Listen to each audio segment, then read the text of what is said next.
Welcome back to ESBR Boxing's YouTube channel. Delighted as always to be joined by Elliot Grigg. We've had 12 or so hours to digest what happened last night between Tyson Fury and Francis Ngannou. Elliot, not really sure where to start, but I will ask you just how are you? Kind of your general thoughts on what went down last night.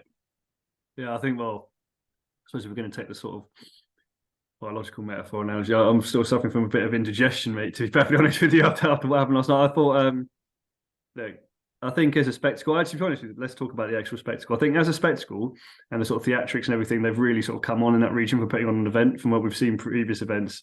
AJ's been over there. I thought actually they put on a hell of a show yesterday. And production and everything was brilliant, really, really much improved. The actual card itself, yeah, we talked enough about cards. Some of the fights are impressive. I suppose what you want in some ways, like heavyweights knocking each other out, you got that. Wasn't enthralled by this sort of hour and plus migration that it took from people to get to venues before the actual main event started. I think that was definitely a low point.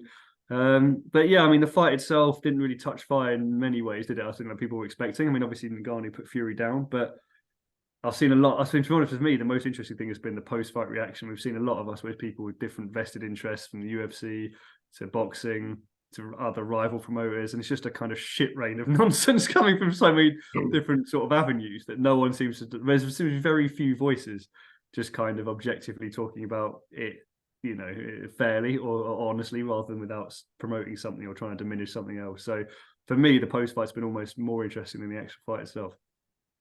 Yeah, there was just such a there was such an expectation on what was going to happen.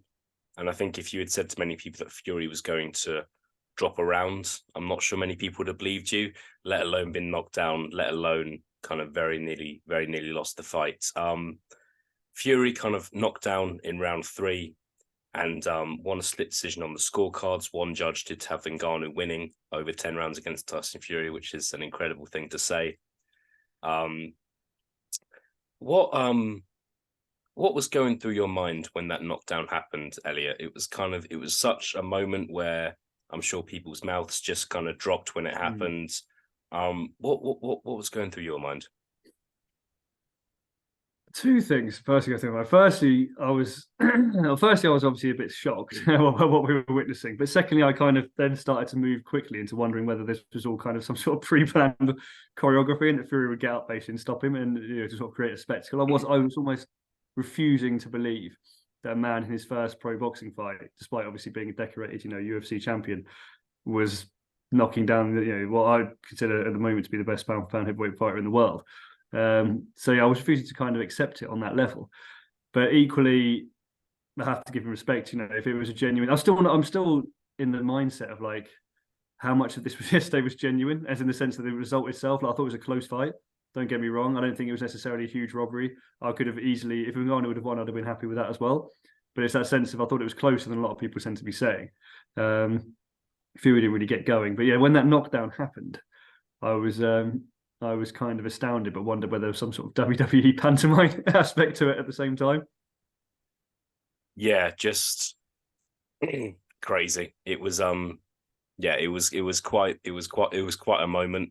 I think you could see the shock on Fury's face, shock on Alexander Usyk's faces at ringside, and Frank Warren. The list could go on. Couple of questions I do want to ask you, Elliot. Why Fury? Look, both of us and ESBI's channel have kind of obviously followed Fury's career for a number of years now. He's been a pro for a long time, been around for a long time. We've seen him kind of win fantastic fights against Wilder, against Vladimir Klitschko. Last night, he did not look himself. He looked I've never seen him look so wary of someone else's power. What was it? What happened to Fury last night? Was it a case of he was up against something that he hadn't really been up against before in terms of someone as strong as Ngannou, lack of preparation?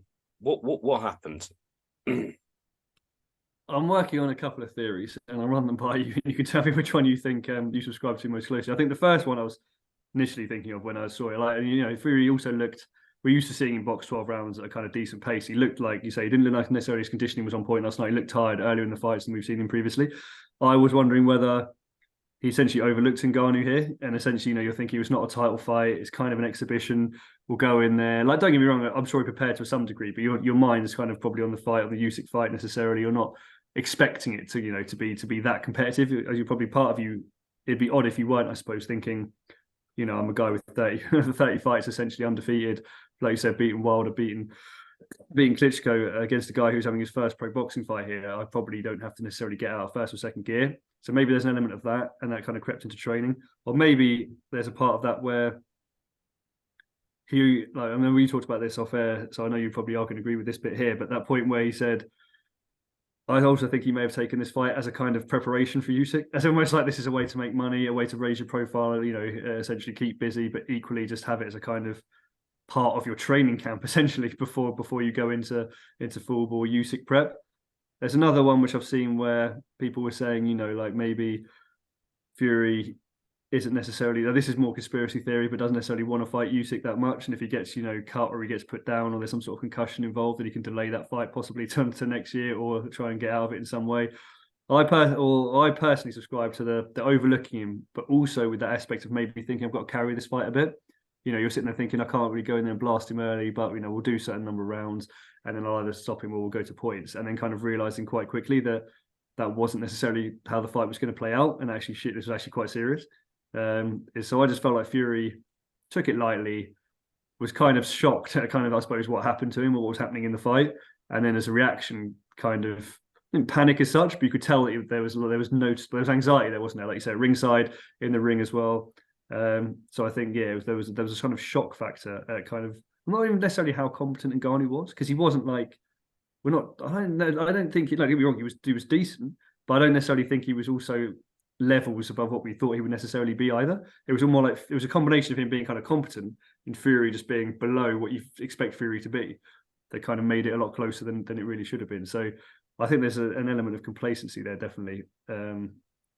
Maybe an element, some people are saying as well, maybe an element around how possibly to resell, a rematch somewhere in the region as well. If you make a close fight like that, make it split decision, have a rematch, have more money, make it another money spinner out of it, maybe something like that as well. But I just personally think he overlooked it really to my degree. Yeah, I was at the launch press conference. I think it was about 8 weeks ago now, and Fury at one point took his shirt off as he does, and he was pretty out of shape then. He did not look like someone who had a fight in 8 weeks. And I think if you look at the last 80, the third Deontay Wilder fight was 2 years ago. Since then, he's had an uncompetitive fight against Dillian Whyte, an even more uncompetitive fight against Derek Chisora, and then he's fighting a UFC guy. Meanwhile, both the fights against Whyte and Chisora were big fights. They sold out football stadiums in the UK. And he was getting, pay-per-view fights was getting paid very well for those. So it's not as if Fury's kind of just gone under the radar and kind of just been in a small kind of York Hall keep busy fight in the last couple of years. So I just think last night was possibly the first time in 2 years he's come up against someone who went in there, wanted to go in and have a go, wanted to go in and do Fury some damage. I think Ngannou went in last night genuinely believing he could do something and could win, whereas I'm not sure Dillian Whyte or Derek Chisora did genuinely believe that. So I think that played a factor as well. Fury actually came up against the challenge last night, which he's not had for 2 years. But do you think the Fury himself mentally expected a bigger challenge from Chisora and Whyte, and therefore himself prepared better for it, and therefore it was obviously one-sided, both those fights, and I don't think they were obviously competitive, and they weren't really necessarily before they were made. But he, in his own mind, was like, well, they're boxers, they've got power, etc. Whereas this one was just like, the guy's got power, but he shouldn't necessarily be able to box. But I think the power aspect, and you mentioned this off air as well, the power aspect, and even on air, was very surprising. He did almost look scared. Well, not scared, like he looked wary of Ngannou's power, and also in the clinches. I think that differential, the power that Ngannou had, and also the ability to move Fury around in those clinches, from that MMA background, played a massive part in it as well, where Fury wasn't actually necessarily comfortable as he usually is, jabbing and then holding. When he was holding, he wasn't comfortable holding either. So, yeah. And if you consider Fury, he's an extremely large man. He's not used to basically having panned someone in there who's stronger than him. And that was the case last night. There wasn't a massive height difference between Fury and Ngannou, 2, maybe 3 inches. And Yeah, it was quite a sight to see. Getting on to another couple of topics, Elliot. What happens next? It's come out today. Before the fight, we were told December 23rd, Fury Usyk. I always thought that was quite ambitious. For Fury to have 8 weeks between fighting in a major event to going straight back into camp, which would be probably tomorrow, and then fighting Usyk in an undisputed heavyweight title fight 8 weeks later. Riyadh's season finishes in March, so the fight might not be until then. What's your gut feeling? Obviously, that fight is signed now, so we are still expecting that fight to happen next. When are you expecting that fight to happen? I'm not expecting to happen on December 23rd. And the reason, though, I mean, look, I mean, he had a slight cut on his head yesterday, didn't he? I'm not sure that cut was the reason why I wouldn't expect it to happen, because it wasn't like a gushing eye wound. But there's that. There's the fact he's been put down, so you have actually been knocked down. I know he was saying in the pre-fight build-up that he was looking to have a week off after this, then go straight into the Usyk camp, and I just can't see that happening. I think obviously this would be quite a draining experience, probably more so than he anticipated, or probably anticipated 10 rounds of kind of sparring against someone. It's actually had a relatively hard fight, to be perfectly honest with you, out of this. So I'd be surprised if it happens on December 23rd. I think, like you said, when the sort of season finishes, I can see it maybe happening in sort of February, March. I don't think it will happen in January, just because, again, I think you're then asking him, like, January's a bit of a tough month, isn't it, sales-wise in boxing? And then you also ask him to, put down the Christmas turkey and get stuck into some training. So if it is delayed until kind of February, March, I can maybe see that being more realistic. But I don't think it will happen. I'd be surprised, very surprised if it happened in December. And I agree with what you were saying. Even when initially people kept talking about this December 23rd date, I was also thinking that seems very quick turnaround. Unless you're just going to have like a 6-round exhibition with someone that's not necessarily looking to hurt you. Yeah, which the December 23rd thing was, just looking back, looked like a pretty disrespectful thing to do to Francis Ngannou, to literally announce that you've signed to fight someone else. What, a month, 2 months before this fight?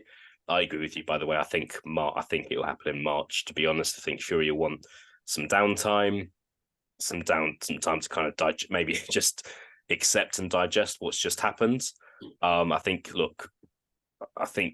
Tyson Fury has a massive ego. I'm sure he would admit that ego you could tell that ego's taken a bit of a battering last night in this post-fight interview.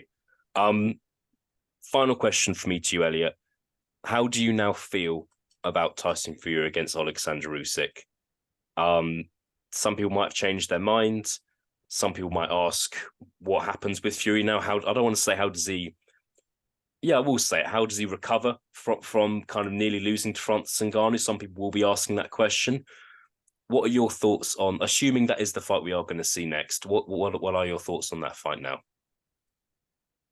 I think that this experience in the long term could actually benefit Fury. It could be quite a sobering event where he actually kind of like sharpens up a bit and kind of refines some sort of motivation. Because there's a lot of question marks going to come out of this with regards to Tyson Fury, and in some ways, that level of kind of I suppose doubt in the public mind is also like can be used as energy, can be used as fuel. So I think it might not necessarily even be a bad thing. I feel like you and I have spoken about this before, on camera, off camera, and I still back Fury to beat Usyk. Frankly, I still think that the size difference alone will just be too much for Usyk. He'd have to be busy, have to get inside Fury.